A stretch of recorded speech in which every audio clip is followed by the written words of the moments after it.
Welcome to another episode of the Genius Podcast. My name is Karen Doyle, your host and founder of the Genius Project, an initiative for Catholic women designed to support and resource them towards growth in all aspects of their life, professional, personal, and spiritual.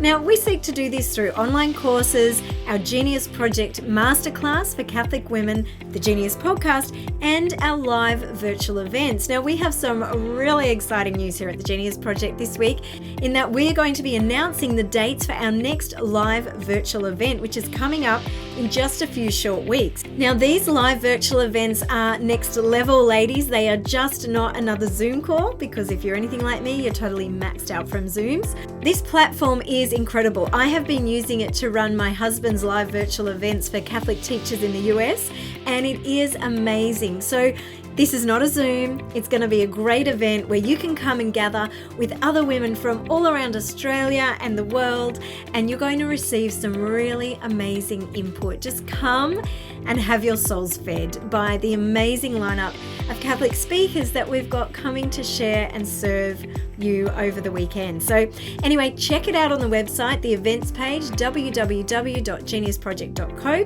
and on Instagram, genius_project_daily, and there'll be a link in the bio there. On this week's episode of the Genius Podcast, I'm joined by my beautiful friend, Laura K. Roland from the East Coast of the United States. Now, as many of you would know, Laura came over and was one of our guest speakers at our Sisterhood National Catholic Women's Conference. And so today she's joining me, and we're going to be unpacking this topic of the seasons of a woman's life. But she has a bit of an interesting take on this, so I'll let her explain that for you. So sit back, relax, and enjoy this conversation with Laura Roland. Well, Laura, thank you for joining us on the Genius Podcast today. It's so exciting to be able to see your beautiful face.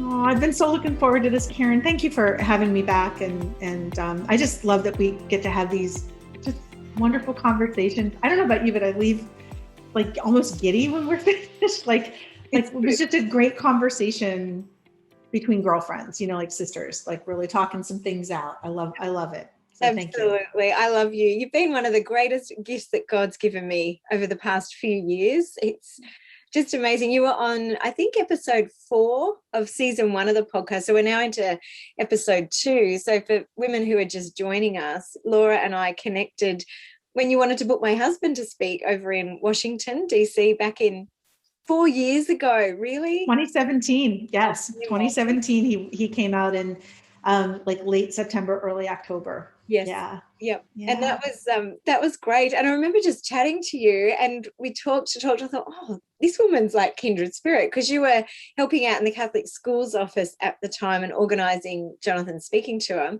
And we got talking because I handle his travel. And then I was like, would you like to come over to Australia and speak at the Catholic Women's Conference here? And you said yes. I did, but I think it took my breath away. And I was like, are you sure you're talking to me? Because I'm not so sure about this. And I remember I had a couple of moments where you really had to journey with me through the doubt and the anxiety around it. And I'm not really prone to anxiety a lot. So we knew it was not of God. I mean, wow. I mean, I still think back to that event, and it changed my life forever. Not to put too fine of a point on it, but the women I met, getting to spend time with you and your team, certainly. And then going to Australia was just a dream come true for me in general. So it was just an anointed time. It really was. And then we've had this friendship ever since. I know. God is so good, because I think we've only seen each other in person once. But we were once. So I'm hanging out for this darn pandemic to finish so I can get over to the US again. I feel like that's for us. So I know that's going to be our prayer, that we can have that time together and really see what kind of trouble we get into. Yes, absolutely. And it has been a friendship. We would speak every couple of weeks, wouldn't we? A message most weeks. So that has been such a joy and a blessing. So it's wonderful to have you. So now I can share you with all the women on the podcast. You are so generous. You really are. For those of you that don't know, Karen, and don't you dare edit this out of the podcast, because I may have to repeat it. I'm in control.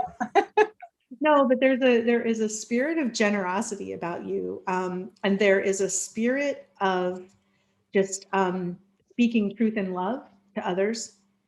And I think that you are so good at recognizing the giftedness of others and encouraging us. So I know for me, I have been the recipient of that on numerous occasions.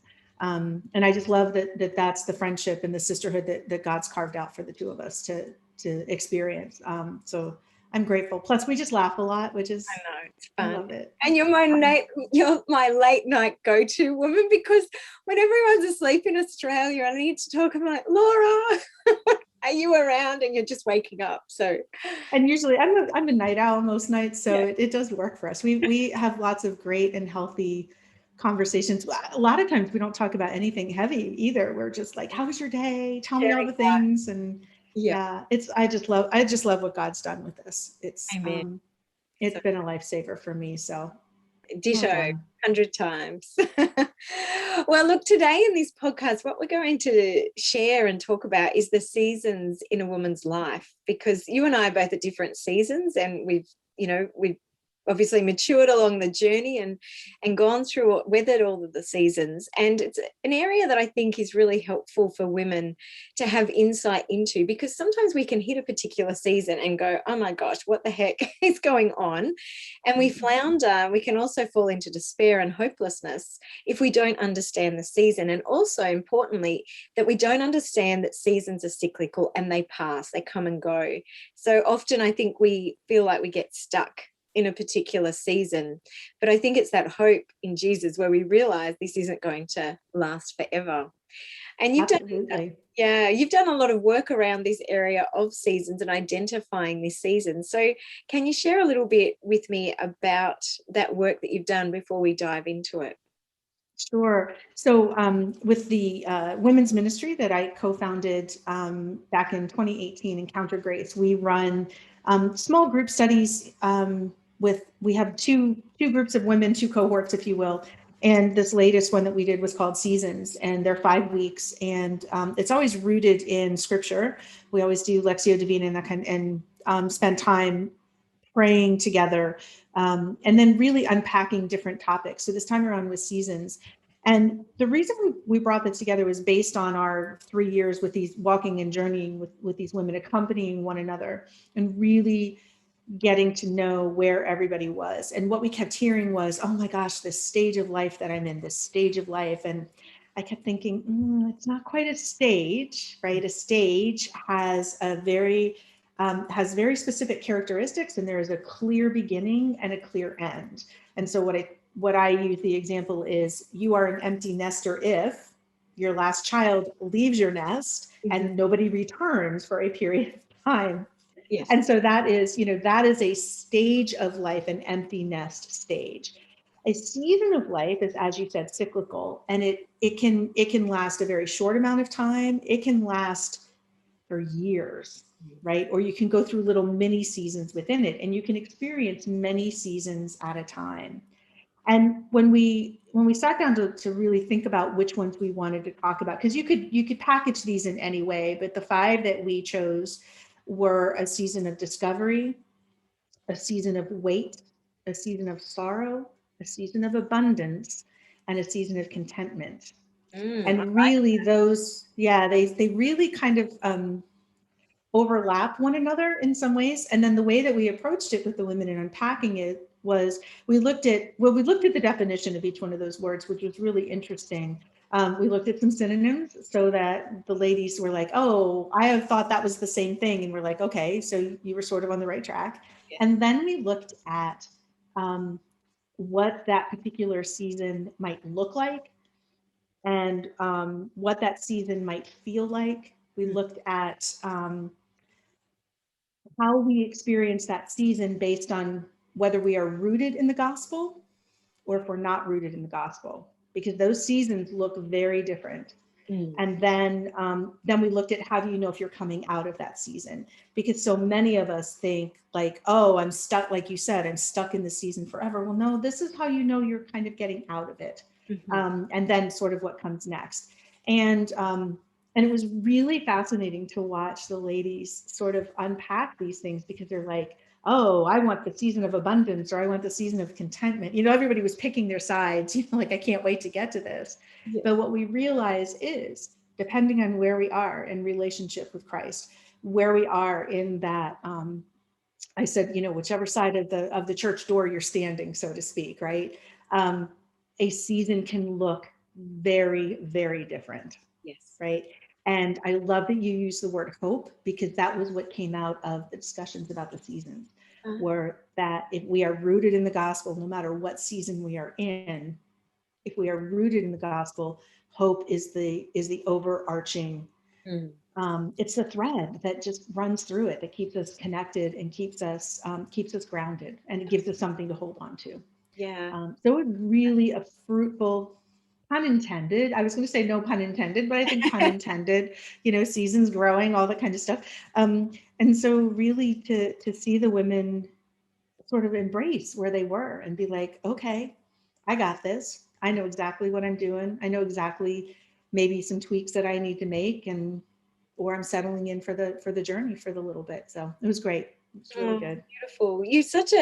The women's ministry that you developed, Encounter Grace, is beautiful. You do so many amazing studies and deep dives. And I think that's one of your great gifts, Laura, is your ability to just put this beautiful language around a person's experience. And I think that has been such a gift to me. I know it was at our sisterhood conference. So yes, I'm excited about these seasons. So thank you. I feel like it's something that I've grown into. I think having other people tell me this is a gift that I see that you have has given me that courage to step out, and to step out, not in from a place of fear even, right? Some of us step out and we're like, oh, what's going to happen? But it was more like, am I really gifted in this way? And so to have the encouragement and to have that validation is has been really amazing. It's often said, if you walk away from something after you've done it and you feel energized, right, and you feel excited about it, then that you're working from your giftedness, and that really is how I'm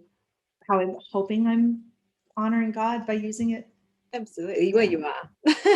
Thank you. Thank you.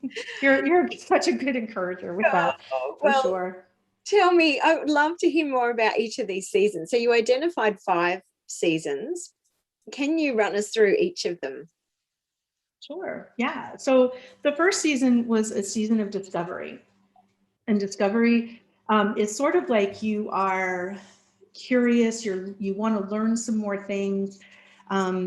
You have come to terms with this idea that you don't have it all figured out, you don't have it all solved. And when we talk about seasons, I think an important distinction to make is you can look at a season as a secular season. So maybe at your work life, maybe it's something going on in your family. It could be any one of those things, or it could also be a season that you're experiencing in your faith life, right? So what's my faith life with Jesus? So any of these seasons can be experienced in both ways, or one or to other, right? So just to kind of give you that clarification, that those parentheses around that. But when we talk about this season of discovery, it is, you have this yearning, this desire, you're sort of like, is there something more out there? What else do I need to know? What else do I need to have? For me, when I am in a season of discovery, I get a little restless. I get a little like, what else are you doing with me, Lord? Okay, there's something that you want me to learn. There's some new skill. There's something new I need to discover about myself. Maybe it's, I have a new thing to discover about my kids, right? Or I meet a new friend, or I try something new, and even if it's not successful, I always am learning something. So that season of discovery, it can be a really exciting time, right? If you are not rooted in the gospel, a season of discovery can feel very disruptive. Yes. I like my box. I don't want to get out of my box, right? And so a season of discovery where the Lord's maybe, or Holy Spirit's maybe urging you, out of your comfort zone a little bit. You're like, yeah, no, I'm all good. I got nothing else I need to learn. And so unless we have an obedient heart, and unless we are in a posture of surrender, a season of discovery can be really disconcerting and produce anxiety for us. Absolutely. Yeah. And so for a long time, right? I'm sorry. When it goes on for a long time. When it goes on for a long time. And discovery yeah, it's like, what else haven't I done? What else do I need to do here? Like, I thought I'm doing what you want me to do, Lord. Yes. Yeah. And so, again, that's why I say it all depends on, which side of the church door you're on, or are you rooted in the gospel or not. And the way that you know that you're coming out of the season of discovery is you no longer feel so restless. You no longer feel so disconnected, and you feel tethered and excited around the new information that you've learned, whatever that is. So that's discovery. And it's funny because the women were like, I'm exhausted. Like, this is hard work. I'm like, the seasons are hard work, and discovery is a very, very active season. And it can also stir up a lot of emotional things that you have to get sorted out, right? Things that you need to learn, right? Can also bring up some things that, feelings about that. So it can be a difficult season, and it can also be a very lonely season because you're sort of on your own learning it. So that's where the surrender comes in. Lord, send me the right people to accompany me on this. The next season is a season of wait, and nobody wants to do this season at all. People are like, I want to avoid this. Yes, at all costs. Please keep us moving. Let's move right along. And the thing about a season of wait, the more, and speaking with women and, and just my own seasons of wait, is that this is the most productive season that we can possibly have. It all depends on if we're rooted in the gospel or not. So it comes down to, in my opinion, right, my experience is that when we are in a season of wait, two things are happening. The Lord says, yes, but not yet. Coming, girl. I got you. It's coming. I promise you. But you know what, girl? Like, you're not quite ready yet. And I don't want you to fail. I need you to be successful. And so during the season of wait, I'm going to prune you. I'm going to help you grow. And that's why you can also have this season of discovery during this wait time. It doesn't sound good, but it is. But it's so beautiful, because what really takes place is it's this transaction of the heart space, right? It's an opening of your heart to say, okay, God, show me what I need to learn so that I'm not successful. The devil is going to want to bring you down. If God brings you to it and you're not ready, he's going to use that very thing that you haven't bound, whatever needs to be, whatever woundedness you have that you have not bound and surrendered, he's going to use it, and he's going to use it in very big ways, and he's also going to use it in really subtle ways, right? So that you're not successful. And God doesn't want that. He wants you to be successful. So that time of wait, it's sort of that time of him forming you into the diamonds that you're supposed to become, right? The second way that we experience a season of wait, and I think is the harder one, is where the Lord says, no, I have something better. But we never hear that second part. We hear no, and we hear an authoritative father slamming a door. And with that no, and with that slamming of the door, we hear, you're not good enough. You're never going to be enough. You're too this, you're not that, you're all the things, right? So, but if we just give it a hot second and we trust and we surrender and we say, Lord, what do you mean? And he says, I have something better for you. I delight in you so much. You are worth so much more than the limit that you're putting on yourself. So if you just trust me, right? If you just trust, I promise you, it's going to be better than you can ever imagine. So come with me on this journey. And that's a hard season of wait. That is trusting with every single ounce and fiber of our being. Yes. I've experienced both seasons of wait. I don't like either of them. No. I like when they're done. Right? Because then I look back and I'm like, wow, look at what you did, God. Like, that was you were right. You were right. And so, in that season of wait, we have to really have that posture of really trusting the Lord in what he's doing. And then we have to be open to what it is that he is trying to reveal about ourselves. Yes. I love the idea of, when he says, no, I have something better for you. I always think of, well, he's already there. Yeah. Like, he's already there. He's already moved all the pieces. He sees it from this, and he sees it all. View. So what we see is just this. We just see this view, the immediate, what's right in front of us, but God sees like the whole picture. And I think that's what you're saying, is that we have to lean into trust that his ways are higher and better than what we could possibly want, dream, hope, or imagine. Yeah, absolutely. And, I heard it said, and this sort of gave me that perspective. I hadn't really thought about it. He said, Jesus, or God planted the tree that Jesus was crucified on. God planted that tree, knowing that that would be the tree. I was like, that blew my mind. And that really sort of put all of that in perspective for me, right? He already is there. He already knows. Yep. He's moved all the pieces, like you said. So it's really does come down to that. So, and you're moving out of a season of wait when you have that, when you have a sense of, I got this. Okay. I see the picture now. I'm good with what this is. And you can kind of look back with hindsight and sort of rest in the gift that he gives you. So that's that season of wait. It's hard to see the gift, isn't it? Like to see when you're going through the difficulty, the grief, whatever it is, the hard stuff, it is really hard to trust and believe that there's a gift in that. I was talking to Claire Dwyer last week, and we were speaking about actually, no, I think it was Mary Lenenberg. We were talking about the first sin in the garden was actually to doubt the goodness and the faithfulness of God. And so even in the hard stuff, we still have to be trusting and leaning into the fact and the truth that he's always good and he's always faithful, despite what's happening. And that he's always doing something. Like, all things work for good for those that love the Lord in Romans, that he is at work. He will make beauty from the most horrific ashes in our lives. We just have to have that receptivity, don't we? Yes, I love that word, the receptivity to it. I think too that, people think that nothing, like you said, to your point, nothing's happening in a season of wait. It feels like it drags on, but there's so much work that's happening. Some of it's big work and some of it's little work day by day by day. It's surrender to me, surrender, right? Yeah. So one of the things that I learned from a season of wait that I experienced recently was that, we need to look at what our prayer is, right? And so because God already knows the answer, because he already knows what he wants from us and what he wants for us, right?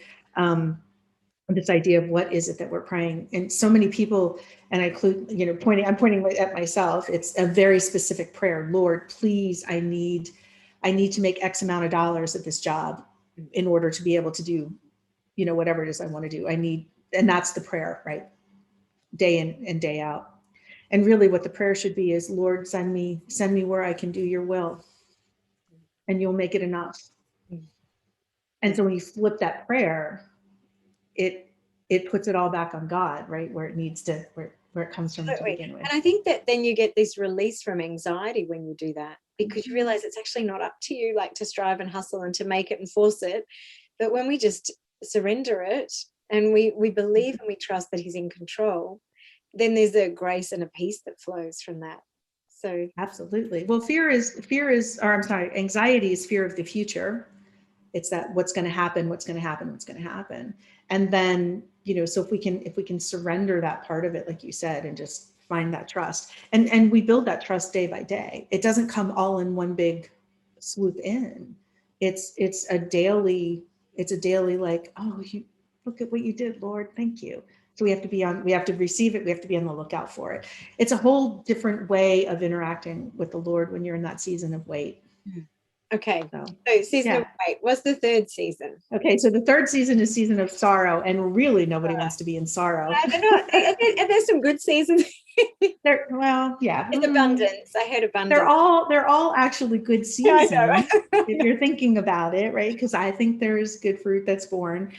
So a season of sorrow, most people think of it as it is this endless depressive state of, nothing goes right. And it's just, poor me kind of thing, right? We have our own little pity party in the corner.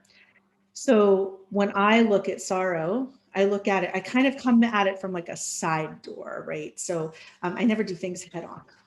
Like peeking around the corner going, hey, wait, look over here what we have. So when we look at sorrow is based on two things. So sorrow really is where we are grieving the loss of something loved. And that something could be a person. That something could be a job. It could be a relationship. It could be a material thing that we've lost. It could be what we had hoped was going to happen and didn't happen, right? We get something completely different, or we don't get anything at all.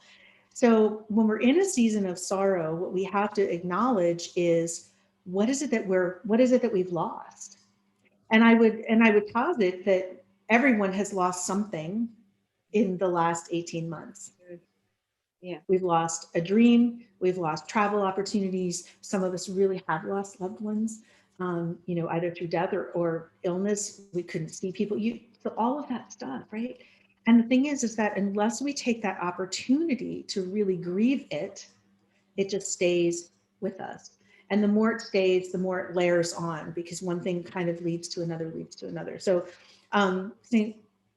Thomas Aquinas talks about about sorrow, and he talks about that there are two ways that it manifests itself. Number one is anxiety.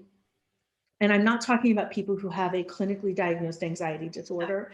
That is something that, people seek medical help for, that medications are there for, counseling is there for, and that is all good and holy work. Yes. And so I'm talking about just like in the moment, in a season of sorrow. Right.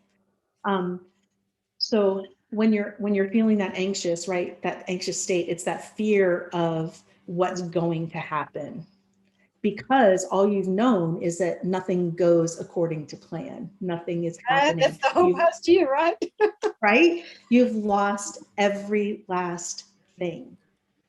And unless we can stop and take a hot breath, a hot second, and say, wow, that was awful, right? I lost. I'm grieving this loss. And I'm sad about that, right? And so then we have to differentiate between emotions and feelings, and we all have emotions, which then we get up in our feelings about them, how we choose to emote and express those emotions, get us into feelings, which leads us on we could do another whole podcast about that. Behavior and all of that. Yeah, right. So you've got anxiety is one way that a season of sorrow can build up. And the other way is something called torpor, Torpor. And if I'm not pronouncing that correctly, please somebody send me, because I don't want to sound like an idiot moving forward, but I think it's torpor. Yes, I'm sure. And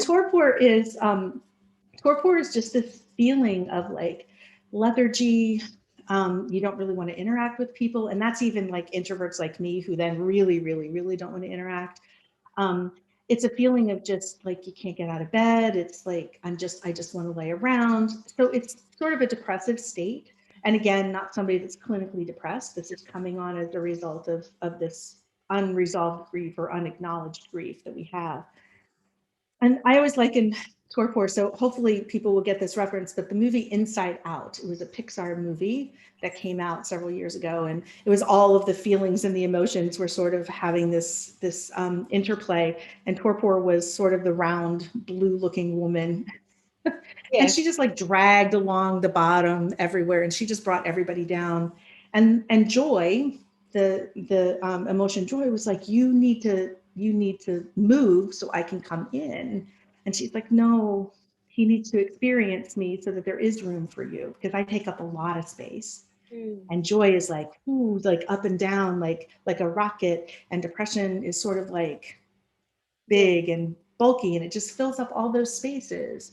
And so this idea of torpor then is, that's sort of like the anxiety turned inward, right? It's like, so we stuff it down, and we stuff it down, and we stuff it down, right? Hoping it just sort of goes away. Yeah, it doesn't do the thing about sorrow. No, and the thing about sorrow is it's going to come at you. It's going to get you one way or the other. And so we have to understand that it's a season and that there are ways around it. And what I love about the way St. Thomas Aquinas, I'm pretty sure it was him, he said, he's like, take a warm bath and have a nap. Seriously. Like that was one of the things that he recommended all those years ago. Yeah. A little self-care.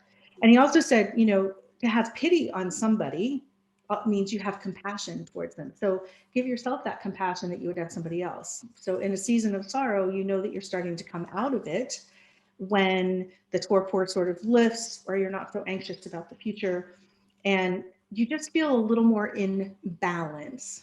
But you have to give yourself that time to grieve what was lost. Absolutely. And people will say, well, it was just a job. Like, why do I need it? No, you had an expectation and there was some emotion wrapped around that. You need to grieve that. Even if it's you sit and, you have, for me, it's, I just have a little come apart and I have a good cry and I love that word. couple, You often say that, have a come apart. I have a come apart, right? I love it.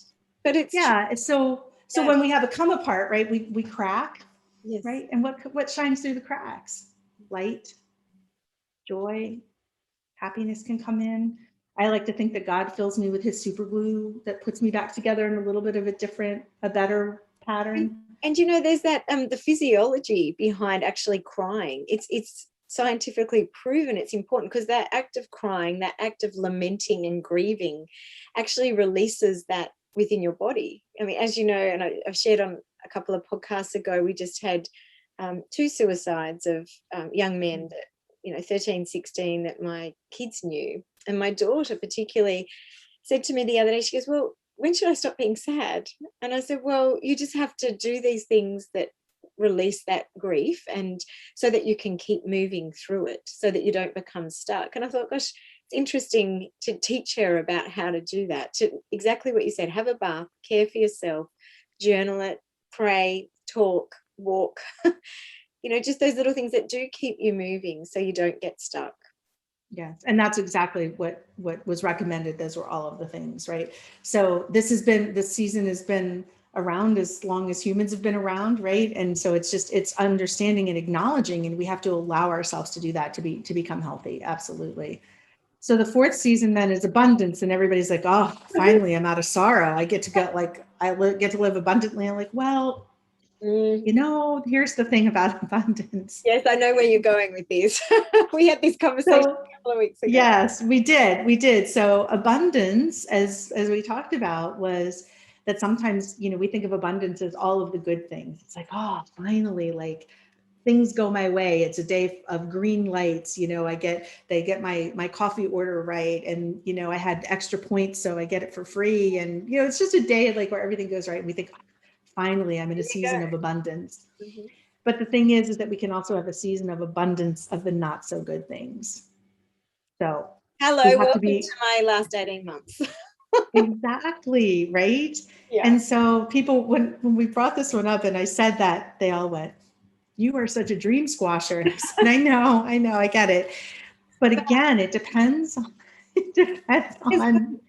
if we're rooted in the gospel, right? If we are rooted in the hope of the gospel, we see it all as gift.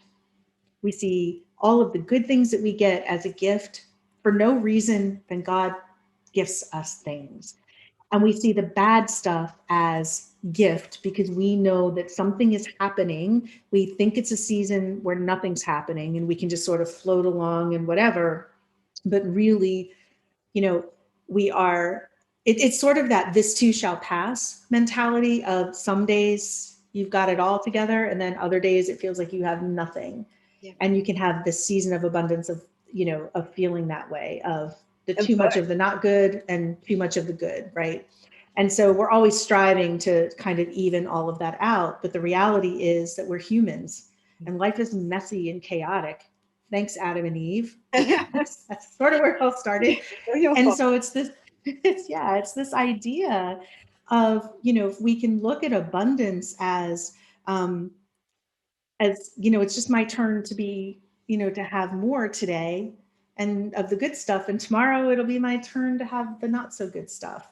And if we see it as gift and that there's fruit that will be born of it, again, it's that idea of which, how rooted in the gospel are you?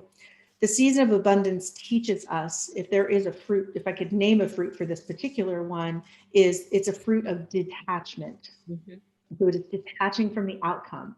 It doesn't matter what you have or don't have, you have too much or whatever.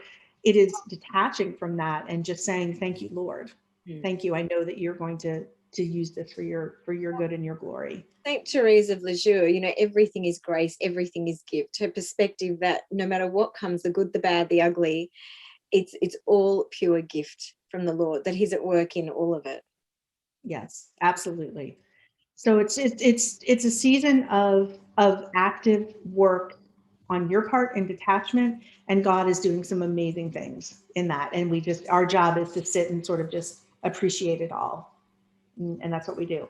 The last season is the seasons of contentment. And of course, everybody's like, okay, so you took abundance away from me. Can I just rest?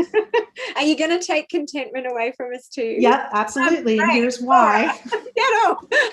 I know, right? And maybe this podcast people don't want to listen to.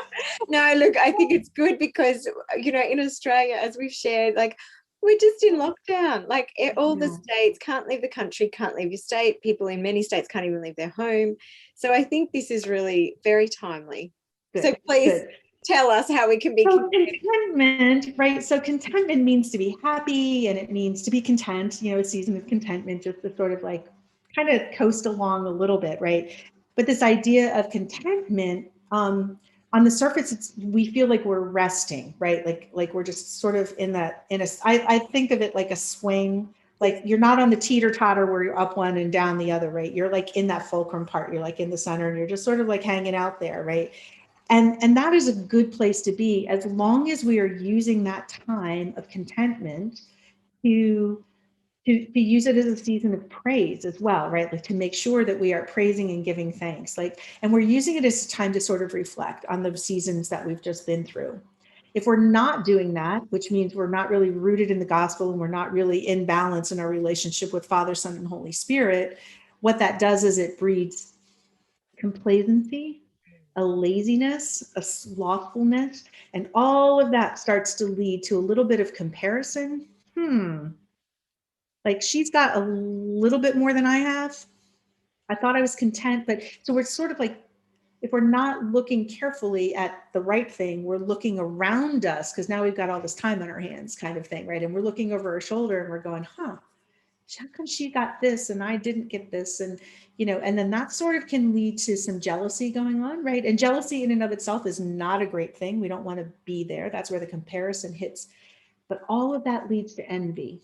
And envy is the most diabolical sin, because envy is no longer wishing the good of the other. And we have fallen so far at that point. And so it's a very slippery slope if we're in the season of contentment and we're not recognizing it for what it is and what God wants us to do in the season. So we're resting. That's because we're resting up for the next season. And the next season is usually discovery. So you're sort of like content. And then all of a sudden you're like, I wonder if there's a new book I should be reading. And, I heard about this. So I'm coming out of a season of contentment, which scares me a little bit because I feel like I've just done a lot of work. But this season of discovery was like, I think I need to read some books on the saints. And specifically St. Catherine of Siena. She's been stalking me lately. I'm like, I think I'm supposed to read St. Catherine of Siena. So now I feel like I'm on the season now of discovery. What am I going to find? And what is she going to do? What's the Lord going to do with me with this, with me and St. Catherine spending some time together. So coming out of a season of contentment is you start to get restless. You start to get curious about things if you're rooted in the gospel, right? And now you have hope, like, oh, what else is God going to do? Like, what's next? Yeah. And so we look at it that way, as opposed to clutching that feeling of what we think is peacefulness, but it really isn't. No, it's going to eventually start to grate with us a little bit. It's a great mindset shift, I think, because similar to what you're saying, I find in my life, I know other people are sharing the same, that there's this holy curiosity about what is God doing in the midst of all this, for all the pandemic and personal lives and loss that people are experiencing. What is the Lord doing? And I think that holy curiosity does help us to walk the path and the invitation that's there before us in the situations that we find ourselves. Absolutely. So I think if we can look at each season as what is the work that's actually happening, and we can be like, okay, I think I'm heading into a season of wait, but I know that there's some good and fruitful work coming. We're not as fearful of it. And we sort of we work alongside the Lord, right? We're partners in it. And that keeps us on a better mindset, a better pathway, I think, than fighting it. And I just, as you speak, I'm reminded of St. Augustine's quote that he who created you without your cooperation, he won't save you without your cooperation. And so there's this sense, and there's a mandate on us to be co-creators with God, but that also means co-creating, I guess, the shape of our life through our choices. And John Paul II beautifully says in his letter to artists that you are to work with the Lord to craft of your life a piece of art, a masterpiece, something that's really beautiful for God. And so in each of the seasons, there is that invitation to be co-creating with God, like you said, walking alongside, cooperating with him to shape our life through our choices, what we're focusing on, how we're perceiving what's happening in our life. And I think that's immensely powerful. Like you said, it comes back to being rooted in the gospel, and that is a game changer. Yeah, it's taught me, how I interact with the Lord. Am I going to him with a laundry list of things like, here's my list for you today, honey. Not to be irreverent, but it sort of feels like a honey-do list, right? Like this and this, and if you could send this, that would be great. But I think that if we can come at him from that holy curiosity, I love that phrase, and be more like, Lord, how are you going to surprise me today? That changes that conversation. It changes that relationship. It's all about an excitement and an awareness of who's really in charge. And that is so freeing. It takes a lot of work to get to that point, but absolutely. I would also venture to say, if you can make that part of your prayer, it doesn't have to be so hard. Does that make sense? Do you know what? No, it totally does. And I think, I really relate to this at the moment, and I've shared on previous podcasts, just the past 18 months for us personally, been a lot of loss. And last year, the online learning was just like really tested me. But this year, I'm in a different space where there's still the loss. There's still a lot happening around us. But interiorly, there is a sense that the Lord is really close. And like you said, it's just this detachment actually from outcomes, and just, it's like what's left is me and the Lord, in that interior cell, that interior cloister of my soul. And then everything else can continue to happen around me, but there is a deeper abiding peace there now.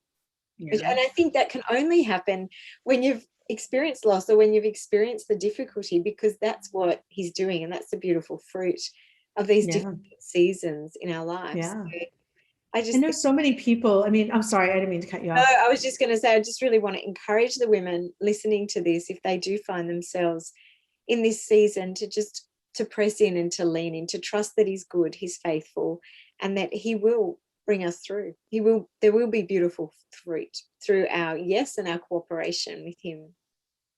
Absolutely. I just had dinner tonight with some cousins. I come from, my mom's side is this very, very large family, and several of the women have recently experienced the loss of a husband. One of my second or third cousins, her mother just passed away, and her father is very ill. So lots and lots of this loss and whatever. And we were the happiest table in the restaurant. We were sharing stories, and we were, there was just so much hope, and you can have joy in the midst of sorrow. Yeah. The two can indeed coexist, because what the joy does is that you're remembering the good in that moment. So if you've experienced, like we said, like if we're leaning into it, if we can understand that you can have joy in those moments, you can find hope while going through some of these difficult seasons. That's being rooted in the hope of the gospel, and that's just so important. So important. Thank you. That is beautiful, Laura.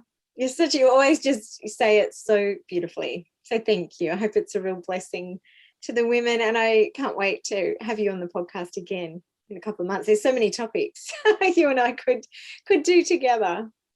I think we could. Karen, thank you so much. And I love listening to the podcast and the guests that you have on. I know I always walk away with my well filled, and I feel like it's just good and holy time when we can come together and just share our own experiences about life. And that's really how we accompany one another and we journey with one another. So thank you for letting me walk with you a little bit today. Well, I hope you enjoyed that conversation with Laura. She is such a beautiful friend, and she has so much wisdom to share across a whole lot of topics. So if you'd like to listen to some of her earlier episodes, scroll back. I think she was guest number 4 or 5 last year when we launched the Genius podcast. And you can check out her ministry for women, Encounter Grace, in the US. If you like what you're hearing on the Genius podcast, can I please ask you to leave a review and share the link with your friends? We also have the live video recordings on YouTube, so check that out. The Genius Project YouTube channel has just gone live in the last few weeks, and we're keen to share the message on that one. As I mentioned at the start of the podcast, we are having our virtual Catholic Women's event, and I would love for you to join with us. We had over a couple of hundred women last time, and it was amazing. We had beautiful speakers, and we're bringing you this event on an incredible platform. So make sure you check out that link. Have a beautiful week, ladies, and God bless you.